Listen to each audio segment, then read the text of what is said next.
আমি গত 7 তারিখে প্রেস ক্লাবের সামনে আপনাদের বলেছিলাম, আপনি একটি জঙ্গিবাদকে আপনি এই দেশের প্রতিষ্ঠা করতে চাচ্ছেন। সমন্বয়কের নামে আপনি যে তাণ্ডব লীলা এই দেশে করেছেন, যে ভাঙচুর করেছেন, 5 তারিখের পরে এই দেশকে শ্মশানে পরিণত করেছেন। সুতরাং আপনি 6 মাস হয়ে গেছে, 7 মাস হয়েছে, আপনি কোনো প্রকার সংস্কার করতে পারেননি। সংস্কারের নামে আপনি ভেঙে চুরে চোরমার করে দিয়েছেন। মানুষ আমাদের মাজারগুলোকে দেখেছেন, মাজারে আমার ভাই খুন হয়েছে, রক্তাক্ত হয়েছে। কি আশ্চর্যের ব্যাপার! গত 5 আগস্টের গত জুলাইয়ের সেই স্বৈরতা বিরোধী আন্দোলনে আমি নিজে ছিলাম। আমার ফেসবুক খুলে দেখেন, আমি আমার সপরিবারে ওখানে ছিলাম। কিন্তু দুঃখের বিষয়, 5 তারিখের পর থেকে পুরা দেশটাকে আপনি জঙ্গিবাদের ইশারায় সেই জামাত অবিবাদের মদত পুষ্টে সমস্ত থানাগুলো লুট করেছেন, পুলিশদের উপর নির্যাতন করেছেন, পুলিশকে মেরেছেন। আপনারা যত সারা বাংলাদেশে লুটপাট চালিয়েছেন, সমস্ত কিছু করেছেন। ভেবেছিলাম আপনাদের লুটপাট বন্ধ হয়ে গেছে, কিন্তু কি আশ্চর্যের বিষয়, আজকে 6 মাস পরেও আপনারা লুটপাট করেন। আপনারা জামাত শিবিরকে প্রশ্রয় দিচ্ছেন। 32 নম্বর ভেঙেছেন। কেন ভেঙেছেন? কি হয়েছে ওখানে? ওটাকে সরকারি সম্পত্তি হিসেবে ঘোষণা করেছেন। ওটাকে না ভেঙে, না ভাঙচুর করে ওটাতে আপনি আমাদের কোন প্রতিষ্ঠান করে ফেলতে পারতেন, দেশের কাজে লাগাইতে পারতেন। আপনারা দেশের কাজে না লাগিয়ে ওখানে একটা দলকে আপনারা উস্কিয়ে দিয়েছেন এবং আপনার সেনাবাহিনী ওখানে নীরব ভূমিকা পালন করেছে। তার সাথে সাথে সারা দেশে আপনারা ভাঙচুর করছেন। কি পেয়েছেন? দেশটা কি আপনার একার নাকি দেশটা আমাদের? বলেন, দেশটা কি একার আমাদের? সুতরাং আপনি নিজে এখন স্বেচ্ছাচারী হয়ে গেছেন, আপনি নিজে এখন স্বৈরাচারী হয়ে গেছেন। আপনার যা ইচ্ছা তাই করেন। আসিফ নজরুল সাহেবকে আপনি বলছি, আপনি একজন লড়াকু গেমার। আপনি যেভাবে গেম খেলতেছেন এই দেশে, আপনার গেম খেলার অবসর হবে। আপনি যেই দাবার গুটি চালতেছেন, সেই দাবার গুটি আর বেশি দিন চালাতে পারবেন না। আপনাদের নিরাপত্তার জন্য এই ইউনূস সাহেব বন্ধুদেরকে বলছি, আপনারা জামাত শিবিরের বন্ধুত্ব পরিহার করুন। জামাত শিবির এবং হেফাজত ইসলামের বন্ধুত্ব পরিহার করুন। আপনাদেরকে নষ্ট করে দিবে, বিনাশ করে দিবে। এতদিন আপনাদেরকে বলেছিলাম আমাদের মাজারগুলোকে একটু হেফাজত করুন, আপনি আজ পর্যন্ত হেফাজত করেননি। গত পরশুদিন মাইকিং করে আর্মিদের সামনে আমার বাজার ভেঙে লুটপাট করেছে। আপনারা কি করেছেন? সেই যে যৌথ বাহিনী কি জনগণের নিরাপত্তার জন্য নাকি জামাত শিবিরের নিরাপত্তার জন্য যৌথ বাহিনী?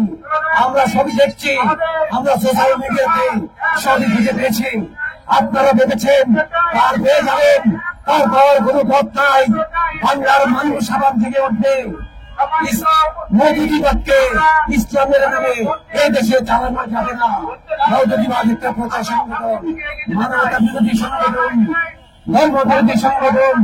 তার একমাত্র কাজই হল হত্যা, ধর্ষণ, খুন, লুটপাট করা এবং মানুষকে নির্বিচারে হত্যা করা। সুতরাং আপনাদের একটাই বলছি, এখনো সময় আছে, আপনি স্বস্তিতে ফিরে আসেন। এই বলে আমি আমার বক্তব্য শেষ করছি। এখন আপনাদের সামনে বক্তব্য রাখবেন স্বতন্ত্র প্রহরী আমার কামাল হোসেন টিপু ভাই। নারে তাকবীর, নারে তাকবীর, আল্লাহু আকবার, নারে রিসালাত, ইয়া রাসূলুল্লাহ। মাজার ভাঙা বন্ধ করো, জঙ্গিবাদ বন্ধ করো, জামাত শিবিরের রাজনীতি বন্ধ করো, জামাত শিবিরের রাজনীতি বন্ধ করো, জামাত শিবিরের নিবন্ধন বাতিল করো।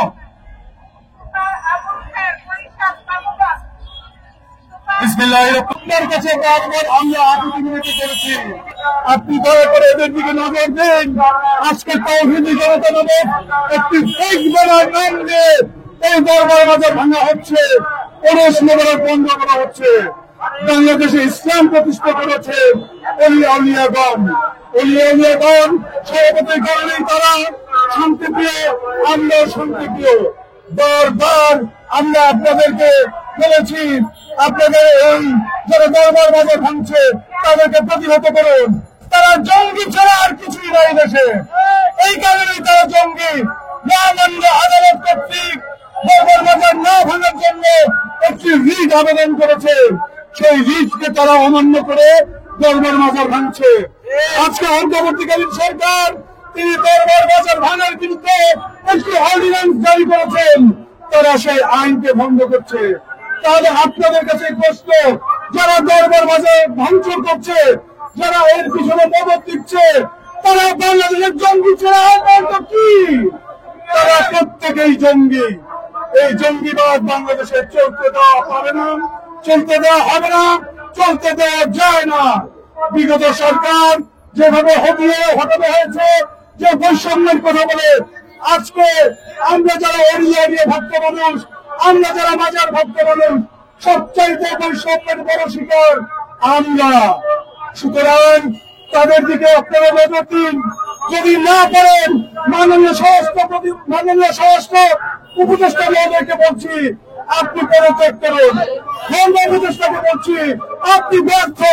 এই পর্যন্ত 90টা বাজার ভেঙেছে, আপনারা কোথাও যাননি। আপনারা সেখানে কি পরিমাণ ক্ষয়ক্ষতি হয়েছে, লুটপাট হয়েছে, আমাদের ভাইয়ের গায়ে দর করে রক্তাক্ত করে হয়েছে, আপনারা একদিনও সেটা খবর নিতে যাননি। আজকে প্রশ্ন রাখতে চাই, এই বৈষম্য কেন? তাহলে আমরা যে বৈষম্য বিরুদ্ধে আন্দোলন করলাম, সেটার প্রতিফল কি এটাই?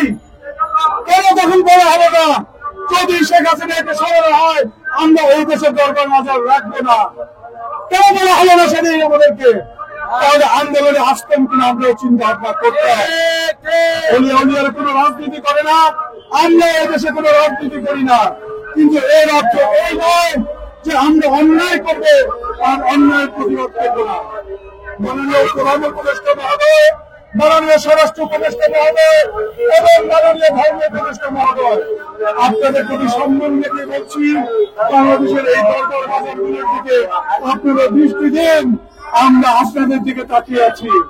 তারা যেভাবে শুরু করেছে, আমাদের মনে হচ্ছে তারা এই দেশটাকে একটা গৃহযুদ্ধের দিকে সুপরিকল্পিত ভাবে ধাবিত করছে। আজকে যে ডিভাইডেশন সৃষ্টি করা হয়েছে, দেখা গেছে যে সুন্নিদেরকে এক দল, এই দল কেন আমরা জানতে চাই। আমরা মুসলমান, সকল পরস্পরের ভাই ভাই, আমরা আমাদের মধ্যে কোন ডিভাইডেশন রাখতে চাই না।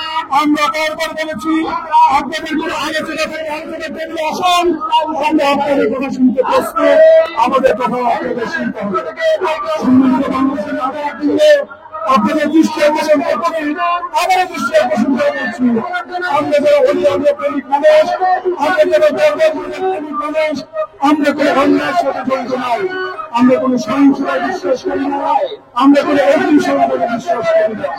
যারা এই অগ্নিসংযোগ করছে, যারা এই লুটপাট করছে, নিঃসন্দেহে তারা জঙ্গি, প্রত্যেকের জঙ্গি তারা। যদি আমরা অন্তর্বর্তীকালীন সরকারের কাছ থেকে যদি আমরা কোন পরিমাণ না পাই, যারা বাংলাদেশে জাতিসংঘ তাদের কাছে আমরা অভিযোগ করতে বাধ্য হবো। সবাইকে বলছি, সকল ভোটার ভুলে দিয়ে আমরা যে নতুন বাংলাদেশের চাকরি দেখছি, সবাই ধন্যবাদ।